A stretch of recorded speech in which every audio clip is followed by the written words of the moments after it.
MPs को जैसे मंदिर में मूर्ति होती है वैसे मूर्तियां बना रखी हैं और ओबीसी की वहां पे मूर्तियां भर रखी हैं, मगर पावर बिल्कुल नहीं है।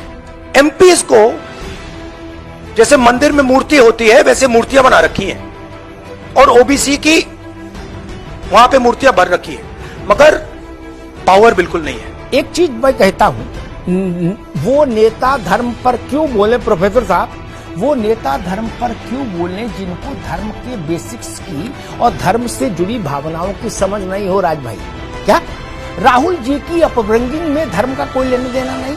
क्या वो वेद पुराण उपनिषद कहते हैं पढ़े, लेकिन पढ़े होंगे इसमें शक है। क्या उन्होंने आज क्या कहा? उन्होंने कहा कि बीजेपी में सांसदों की स्थिति ऐसी है, उनकी कोई हैसियत नहीं है, कोई उनको पूछ नहीं रहा 2 पैसे का।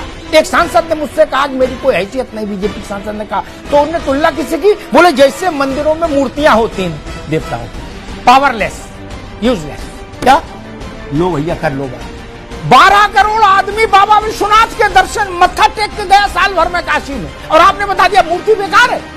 हे नाथ नारायण, क्या होगा?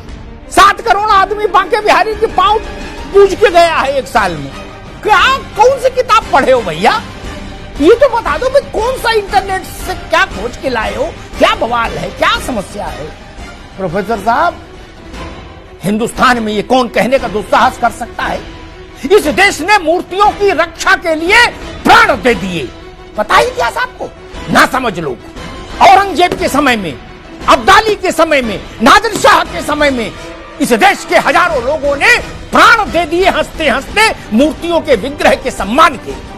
और प्रोफेसर साहब एक बात गांठ मान लीजिए, ज्ञान वापी में कुएं में बाबा विश्वनाथ का सेवक, आचार्य, पुजारी शिवलिंग लेकर कूद प्राण दे दिए थे, समुद्र कुएं में समा गया था शिवलिंग की सुरक्षा। आपने कह दिया कि जैसे मूर्तियां होती हैं वैसे भारतीय मोदी ने अपनी पार्टी में एमपीओ को बना दिया यूजलेस, पावरलेस। ये बोलने की क्या जरूरत है आपको? ऐसा क्यों बोलते हो? तिरुवयूर का मंदिर, उत्तर भारत छोड़ो, दक्षिण का उदय, पद्मनाभ का मंदिर, तिरुपति बालाजी, सब जगह मूर्तियां ही हैं मित्र। इस देश का प्राण बसा है मूर्तियों में। आक्रांताओं ने मूर्तियां खंडित की तो आज तक भारत के मन से वो घाव गए नहीं। आपने, आक्रांताओं ने मूर्तियां तोड़ी थी, रामलला के मंदिर को ध्वस्त किया था, 550 साल युद्ध चला, संघर्ष चला और अंत में विजय हुई। यतस् धर्मो ततस् जयो। और अयोध्या में श्री रामलला का भव्य मंदिर बनकर तैयार है। राजनेता ऐसा कैसे कोई बोल सकता है कि पावरलेस होती मूर्तियां? किसी मंगलवार को देश के किसी मोहल्ले में हनुमान जी के मंदिर चले जाइएगा राजबाबू, क्या 100-200 आदमी आरती करता मिलेगा। बनारस चले जाइए, चाहे संकट मोचन, चाहे दुर्गा कुंड, चाहे बाबा विश्वनाथ, आपको पता लग जाएगा मूर्तियों में क्या ताकत है। काशी महाराज से लेके और रिक्शे वाला तक सब लाइन में लगे हो। केदारनाथ, बद्रीनाथ, वैष्णो देवी, मेहंदीपुर बालाजी, सालासर, एक उदाहरण गिनाऊं? मैं 1000 उदाहरण दे सकता। राजनीतिक लड़ाई लड़िए, लेकिन ऐसे उदाहरण मत। ये बोलने की क्या जरूरत थी कि मूर्ति बना दिया है, जैसे मंदिर में मूर्ति होती है, आइडल्स। कौन लिखता है भाषण, कौन देता है इसी सलाह? सब लोग मिलके पहले इसी की खोज करो, कैसे भाषण कौन देता है, बता, इसे उदाहरण कौन उनको समझाता है? स्वामी प्रसाद मौर्य की तो समझ में आता है, चलो उनकी समझ कम हो सकती है मौर्य की।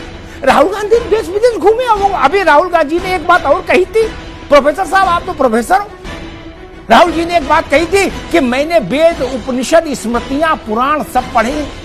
ओपी सिंह जी, सब पढ़ने के बाद अगर ये नतीजा निकला कि मूर्तियां बेकार हैं, तब तो बड़ा मुश्किल है भैया। और अंत में कहूंगा, वृंदावन में रहना है तो राधे राधे कहना है।